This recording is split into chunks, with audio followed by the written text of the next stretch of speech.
Hello and welcome to From the Pitch to Purpose.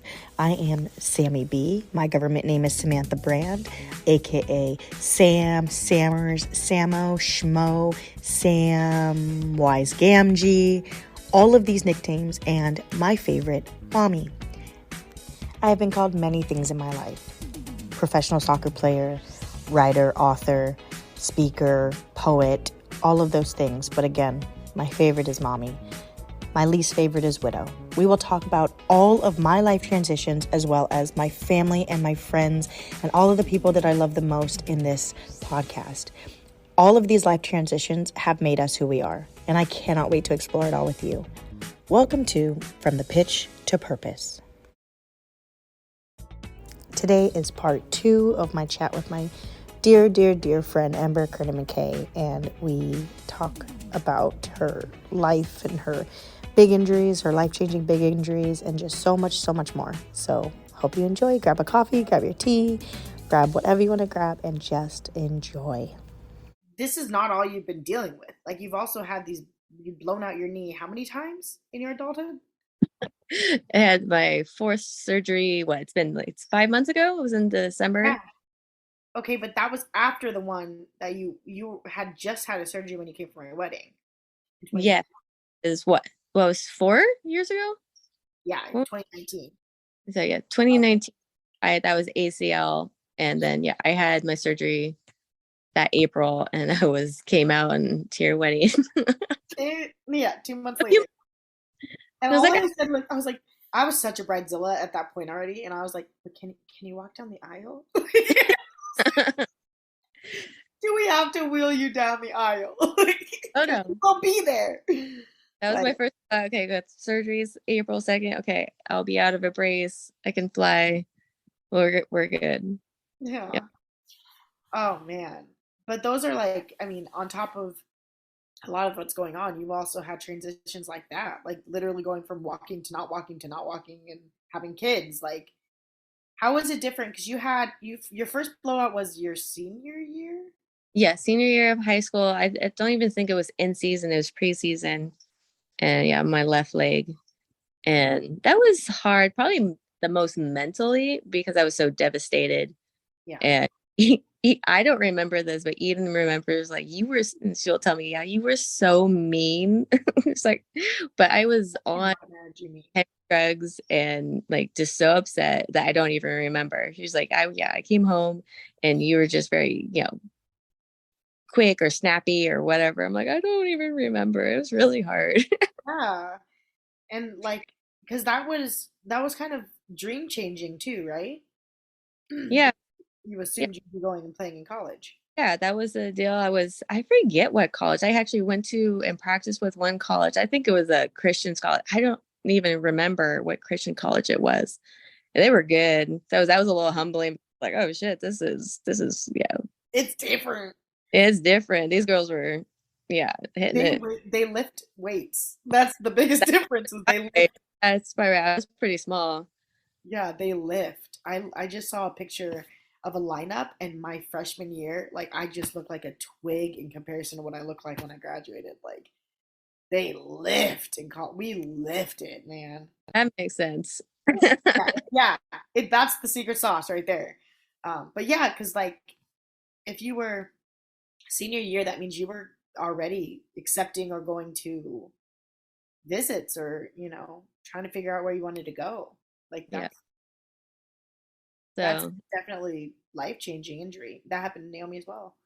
college at all. But I don't know. I'll blame it on my parents. My parents weren't really like uh pushing me. They said like go to college or get a job, but it's like I really didn't know how to go about, you know, going to college without help. Like they really weren't helping me Mm, try to figure out what I want to do or even explain, well, if you don't know, just start. It was just yeah. there was no there was like I I'm realizing another thing. It was probably because they were going through a divorce. That They that might have put a damper on the situation. were probably figured it out, Ember. You're on your own. You're an adult Yeah. now. We got stuff to do. And yeah, they were on the rocks. And then actually they didn't end up getting divorced. They got back together, but they were separated maybe a year. So that's probably we all kind of fell apart for a little bit Yeah, there. just a little bit, your knee included. So that was probably why I'm like, why didn't they help me? Yeah. No, I get it. I was told, how old was I? I was pretty young when my mom was like, "Well, if you want to go to college, you have to pay for it yourself with soccer." Like I remember I was very young and it was very factual. It wasn't like it was I mean, we were in that weird gray area of a middle class in which we get no help. Love America. Yeah. Where like we made a little bit too much to be on the poverty under poverty line, but we didn't make enough to like be able to pay for any college worthwhile. Like To save for anything. or So save. That's a big one. Is we weren't like a save a bunch of money, and I call it. Um, I actually have always called it the white girl fund. I don't know why, but all of my like white friends in soccer, they all had like these. Their parents had put money away when they were young, and like it was just like they just had planned for it. You know what I mean? Like they just had a grant that, or not a grant. What are those things called? Where you put it in and it grows? yeah, I know what you're saying. What's Yeah, that called? I I don't know. know. But But all of the people I played with, I mean soccer was a rich sport too. Like growing up, I didn't meet any other people who didn't have money, you know? And so like very young, I was told, you want to play, you definitely have to get a scholarship. And yup, that was it. And from then on, soccer was a job. It was a job. It was like I have to do this in order to have a career. I have to do this in order to. And it took me a really, really long time to figure out that that's how it felt after that. After figuring out it was going to it be, felt like a job. it felt like a job. And what's crazy is now I haven't touched a ball. Like I don't care to play. Like I don't care. And it's because like it has been, and I don't say it's forced upon me. It's just been something that I had to do to survive. So even after college, going and playing for the Haiti national team was the only time I've touched a ball in which I was like, my soul was lit up, you know. But I was playing for an entire country of people, you know. Like they would chant my number. Like that's like probably just patting my pride, but like, you know. But it was just like it was a very different goal. It wasn't the goal was not for me to do anything or get anything from soccer. I was giving to soccer and I was giving to people through soccer, and it was just very very different. Um, but yeah, that it's I think it was interesting for me to because as I'm thinking about talking with you, thinking about your injury and the timing of it is very similar to Naomi. Blew out her knee her senior year, would have had a full ride to UCLA. Oh wow. Yeah, senior year, and it was 98, so surgery was optional. Oh no. So I told her, and like a year later or something, she was like, they had another checkup, and the physician was like, well, your knee feels pretty normal. And she's like, yeah, but I needed it to play soccer. And they're like, oh, well, why didn't you tell us that? You know, we would have did it. And it's like, you didn't, that's a question that, how did you do it? You played soccer. You know what I mean? Like, it was just like, it was very, it was sad. And it was very much PPO though. Like, that was the kind of insurance we had. So they weren't going to do the extra mile to figure out why she needs her knee. Oh, you don't need it. You're not. No, I'm an athlete. I'm. yeah, no, this is my meal ticket. Like she would have been on the field at UCLA, which is was her dream, you know. Um, but yeah, as I was thinking about things like I wanted to talk with you about, like that was something that I like the timing of that injury definitely changed the course of your life. Hmm. And like we might have played each other in college. Like it could have been that weird, you know what I mean? Like it could have been just a different life. But I wondered what in these big parts of your life, like the knee injury, the getting pregnant really young, which I know was your family was happy about it, which is like that's that a lot, like you're like, oh yeah, my mom's excited. I'm like, okay, Yeah. It's weird. Yeah. yeah, like even those things, but like you had all these things happen. Like what do you think keeps you going? Like what keeps you so, I guess, sustained and I don't know. Like obviously, I had some rough years of not being happy where I was as a mom, not gonna cry. Or just with the hold on. You got this, baby. Change in who I was, because went from an athlete to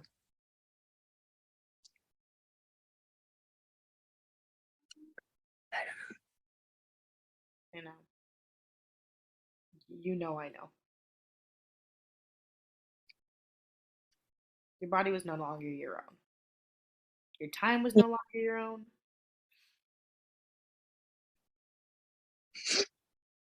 which it wasn't. Yeah, I wanted cash, of course, but it was just the struggle of being a new mom Yeah. and Good. just feeling alone because Robin had to work a lot, so I was alone. A lot. Did I ever? I think I told you about the nightmare I had, I think so. where it was like you guys were in that apartment. I think it was an apartment with the stairs. I don't know anything else. I can't remember anything else. And I just remember like I came downstairs and you were crying. I was crying and I was like, Ember, are you happy? Please, I'm not gonna leave unless you tell me you're happy. And I think it's because like I felt when I saw you as a new young mom, I was drawn to just protect you.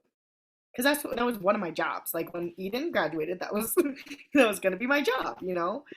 And I think that I had such a protective feeling over you in that moment when I first saw you, and like and I dreamt it. I dreamt all my fears. Like it was insane, and I just wanted to make sure you were okay cuz like I said, when you became a mom, you made it look easy. But now that I have become a mom, I literally I would give anything to go back and hug 20-year-old Ember. I would give anything, and I'm sure you would too. But I'm saying it's just like you did it with such grace, and you have done it with such grace. But I know that doesn't mean it was easy because people tell me all the time, I'm fucking strong. Shit's easy. Like, yeah, I'm strong. I have no other choice, and Yeah, that doesn't mean it's okay. It just yeah. means I think that's what lots of moms experience. Like you are strong because you don't have a choice. You can't leave. You're not going to leave. yeah, There's dads have do leave or not in the picture at all because they think they have a choice. Like yeah. Well, they do. Society says they do. Dads who do the very bare minimum are praised in society. You're at the recital. You have come, you breadwin. You're the breadwinner. They talk about that a lot. There's actually a woman. I need to find her handle, but she talks about default parent. Have you heard this term? Yeah. yeah, So I think that like the default parent in so many ways takes so much emotional toll. Like it takes such an emotional toll on us. And I think that like it's just not first off, it's not talked about enough. It's not talked about enough that there's one parent who does hold more responsibility, but it doesn't show on paper. And I think that's the part that's really hard in society for them to look at a stay-at-home mom, any type of mom that doesn't leave the house, just takes care of the kids. Even though the way that I just said it, I'm so inundated in how we talk about moms. You know what I mean? Um, because there's things that we worry about that dads just don't. Our brain chemistry changes when we change more in 9 months than a man does in their entire lifespan. I wanted to kick my husband in the balls when I heard that statistic. Like I just wanted to kick him as hard as humanly possible. I'm like, I give like for 9 months my body does more than your body's gonna do all your life. that's crazy. It is. And it's also like it's not just our bodies. We have to change everything. And the things that like a man can get away with, you said a man can leave. If a mother does, you know how hard it is for that mom to come back into that child's life? It Yeah, is the most heinous thing if a mom leaves their kid, but dads do it all the time. Oh leave my God. he came back. Oh, joy. I was watching, oh my God, I was watching American Idol. I was triggered like crazy because I was in the just in the midst of losing my husband to his addiction. I was in the midst of it, right in the midst of it. And I was watching American Idol, and this freaking girl was talking about how her dad came back into her life at 16 years old after being an addict her whole life. And she was like, my dad, my dad, my dad, blah, blah, blah, blah, blah. And I'm thinking, Where's your mom? your mom was there, wasn't she? But the whole story, Was like, about it. whole story was about the dad and how he came back and he got clean and he did. And I'm thinking, there was someone there holding it down for her, nurturing the gift. But dad's getting all this credit and all this camera time. You don't think that's good? I don't know. The mom who left and was addicted. Like, Right. That mom, I'm telling you, those people, they just have such a harder time. Like moms in general just have such a higher standard we're held to. And we hold ourselves to it too. You know what I mean? Like we just do. And I think it's, first of all, I don't know who created this. It's very uneven. The amount that we have to, like, just from the get go. Like, I immediately could not smell meat anymore. Like, I'd smell meat and throw up. Like, it was immediately when I was impregnated. You know, like, my boobs hurt so much. So, like, him still sleeping through the night. Like, so it's like it's very uneven biologically. So yeah, I think it's like we're kind of set up for failure there. yeah, like, go have Yeah. fun. I'm gonna go over here now. Yep. And your life is going to change drastically the second the zygotes. You know, like, it's like immediate. Um, but yeah, and I knew you were going through it, and I don't know. That's actually a big part of my career that was really hard for me. Missing your wedding. Ooh, I'm gonna cry. Missing your wedding was probably one of the hardest things in my career. It just didn't make any sense in my brain. And I missed a lot of weddings. I missed a lot of my friends' weddings, but your wedding was like, and I think that it felt so mean. It felt so selfish. And I've never gotten to tell you that. Like, maybe it feels selfish for me to even say that to you, but it just felt so, to see those pictures and like, I just should have been there. Like, it just, till this day, like I can't, it's like the weirdest thing to not forgive yourself for something like that, like because there's just no changing it. I mean, I'm gonna make you renew your vows eventually. I'll be there and I will be the flower girl. But I don't know. So I think that, yeah, I've watched you have all these transitions. And that's the thing about knowing someone. We were teenagers. I was still trying to go grow boobs when we met. Like that was my biggest feat in life when we met. Like I didn't want boobs. Like, and you've known me prior to becoming prior to college soccer, Yeah. which changed me as a human being. Like it's amazing to have known you for this long. And the fact that like you're willing to come on here and talk, your 14-year-old self right now, Em, would be elated. Yeah. Would be like, what are you talking about? Yeah, like I was like, I geared up for like having to convince you. Like I was like, all right, I'm gonna talk this, I'm gonna talk this, and you were like, nah, it sounds cool, let's do it. I'm like, what is happening right now? Like, yeah, I was like, no, yeah, that's great, and please be my first guest ever. Like, please, because it makes sense to me, you know. But I don't know. I'm just like, when I hear you talk about that, really those darker times, like I still don't understand how you got through it. Do you? Mm, no. Let's see. So talk a little bit more about it. Uh, because I'd be fine all day, take care of the kid. I forget. I started going back to work pretty early on, and me and Robin would just do opposite shifts. I don't even think my parents were watching Cash too much. Maybe they would come over a little bit here and there, but mostly we're just, me and Robin would work opposite. And maybe Eden was there. She would come over. too. But then I would like crash and cry in the shower every night because I hated myself. Yeah. Body. I hated, you know, not having any free time. I hated not seeing friends.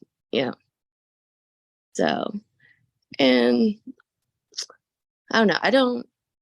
I think I would drink with Robin, and then but when I realized I was drinking, so I wouldn't cry, I stopped because Yeah. I'm like not that person, or because I could see me using. I didn't even do it for a long time. I swear it was like only I don't know. It wasn't even months. I would be like, oh, I'm gonna have a drink tonight because I don't want to go cry. And I Yeah. just want to feel normal and not feel emotional. Yeah.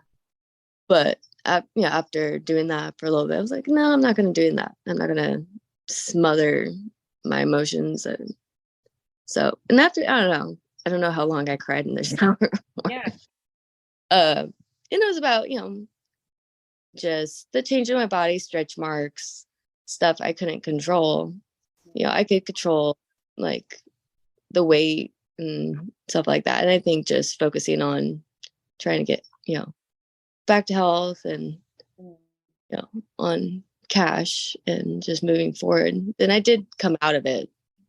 Yeah, that part. And like I went back into it after baby number 3 of being full of panic and full of anxiety. And, there was a lot of times where I was really bitter at Rob because him not doing as much or not knowing what to do or me not asking him, being like, what I need, this is what you need to do, because that's not the type of person I am either. Is I don't telling people what to do. I think they should know what you already do. You're just doing it. Yeah. You once and you don't do it, then I'm going to do it myself. So there was lots of years of that, not being able to communicate and just being passive aggressive. Yeah. Me and his relationship. But that's, definitely changed. Yeah. Because he's a good dad, but then, he's still a guy who's like, oh, I don't know. Yeah. Yeah. Yeah. Conveniently. Have you Yeah. ever heard of the it was like, I don't know if I'm going to explain this correctly, but it's like staying ignorant is like one of the dad things that they do. They not deliberately don't learn things, but it's almost like saying, "Well, you're so good at washing dishes, you should do it. You're just so good at." I think the word is weaponized incompetence.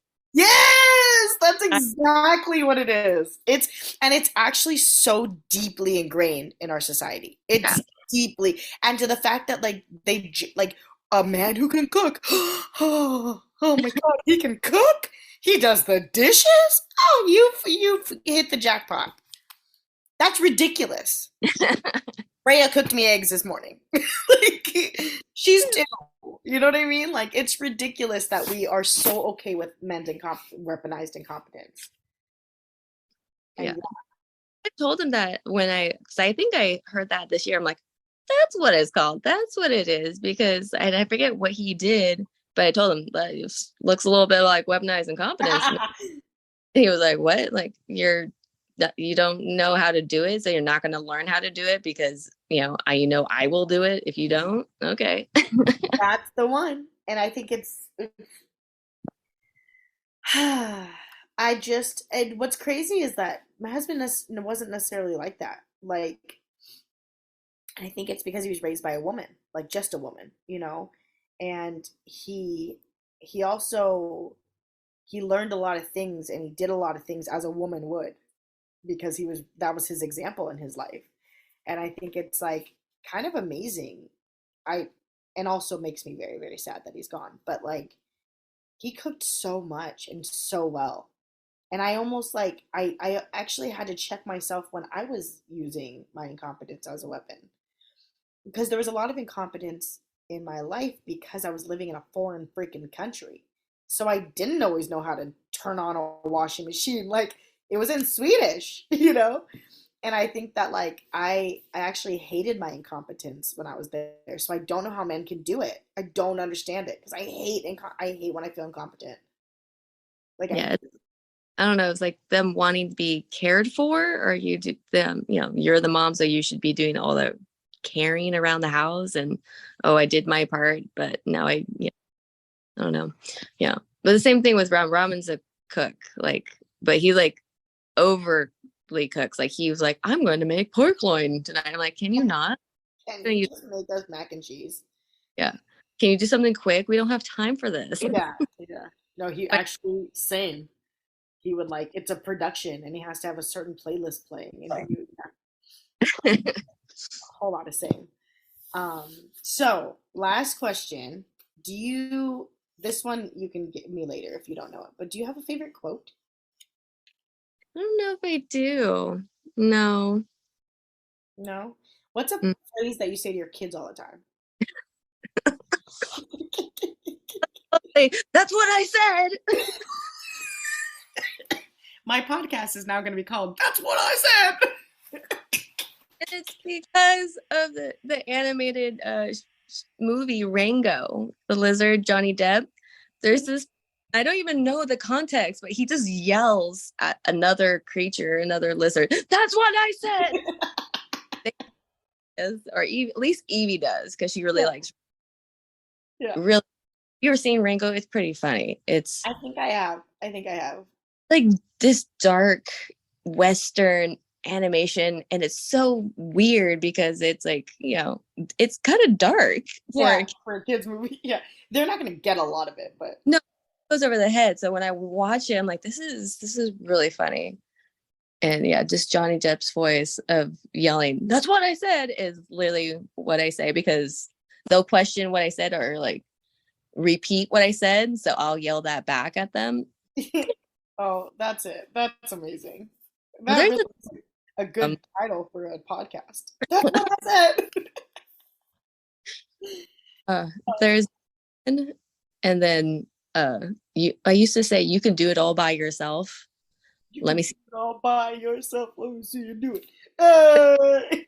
Get it. They did not get it. And finally, because I would say it for a few years, I finally showed them the song.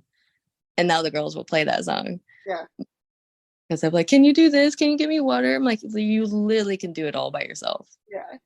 Which is actually Freya's favorite quote. I could do it. I do it myself. I do it myself. She's in that phase, which is fun. Yeah. Actually, I think my go-to phrase with her, like, I don't know, since she first started moving, because she's been reckless since her body started moving on its own. I'm always like, "You good, bro?" When she falls, when she hits her head, I'm just the first thing out of my head, "You good, bro?" And I don't know why. I don't know what, but I know obviously the foundation of it is that I don't want to overreact and be like, because then Yeah. she'll cry. But like, it's always been, "You good, bro?" Like I've always envisioned her one day being like, "I'm good, bro." Like, I can't wait for the day that she says it back to me. Hasn't happened yet. But I still say that to Cash because I'll check in on him. Just text. Like Mm-hmm. he was with Mm-hmm. eighth grade graduation. And then I hadn't heard from him in a little bit. But I was like, okay, I'll text him a little bit. Like, you good? You good?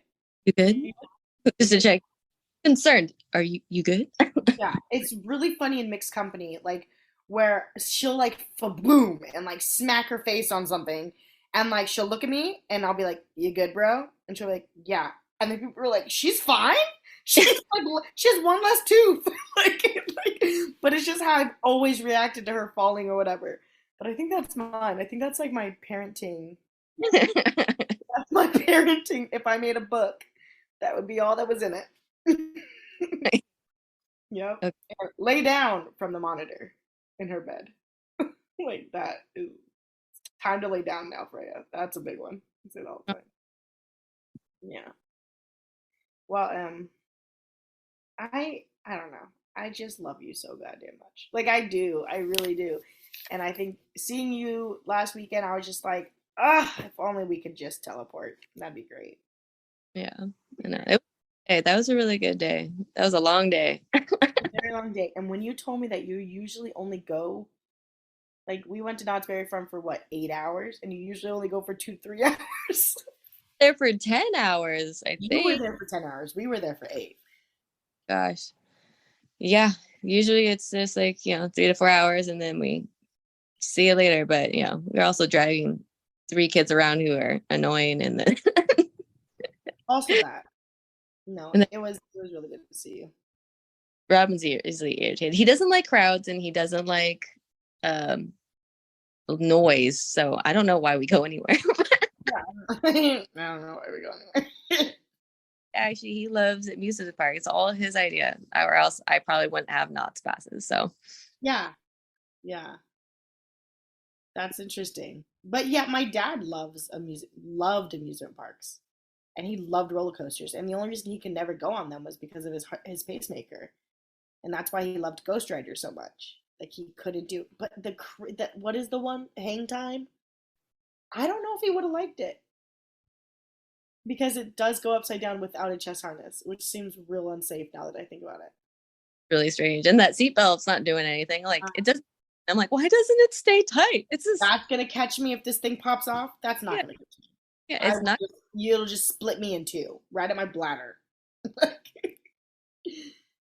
Oh, all right. Well, I will let you go to bed. I should go to bed. Love you okay. so much. And if we need to do this again, if you go back and be like, well, that wasn't great, then we can do it again. I doubt that highly. I think All that right. you were very honest and amazing.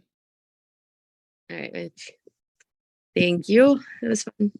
Yeah. All right. I love you. All right. Thanks. Bye. Bye, babe. Bye. Thank you for listening. If you like what you heard, please subscribe so we can get more of these out to you. Go tell someone they're awesome today.